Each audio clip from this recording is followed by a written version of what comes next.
We're going to put the belt on you for a long time, so you don't have to worry about anything. So I didn't worry about anything. I thought I was in power for a long time. And even when Hulk Hogan came back in to the territory, I used to be good friends with Hulk Hogan at that time. I was always friends with him. In fact, the last time I saw him, was when I was at WrestleMania with Piper. I had done a big collage cartoon of all the wrestlers. I drew every wrestler that ever worked in the company on a big collage, and I had everybody sign it. And I handed it to Hogan, gave it to him.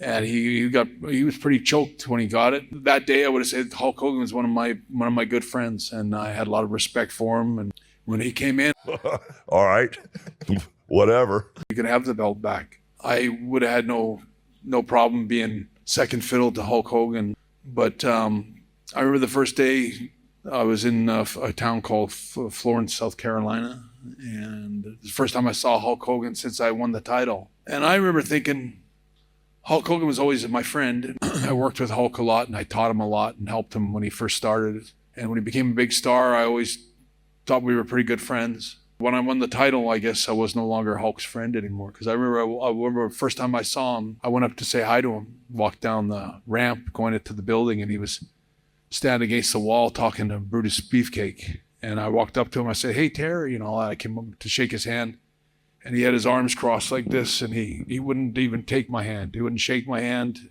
I remember just looking at me and sort of nodding and talking to Beefcake.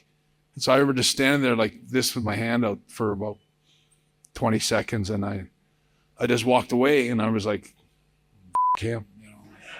I think he thought he was the big dog and the king dog in the company, and he was a guy that thought he was everything in wrestling. And once that belt was on me, I became the enemy, or somebody that had to be removed. I remember still talk to Vince, and Vince is like, no, nothing's changing, no change of plans. Hogan's got nothing to do with you. He's got nothing to do with anything. And so I kept believing that. And then when I showed up in Las Vegas for WrestleMania, we're taking the belt off you. It's almost like I thought it was a joke. My eyes burning, beams, like light beams through Vince McMahon. I think what really was going on is that Hogan was putting a lot of pressure on Vince to take the belt and take it off me and put it on him. Otherwise, he was going to go to WCW. Vince just pulled the plug on me, like everything he said, everything he promised me and said to me didn't matter. Just unplugged that and put in Hulk Hogan again.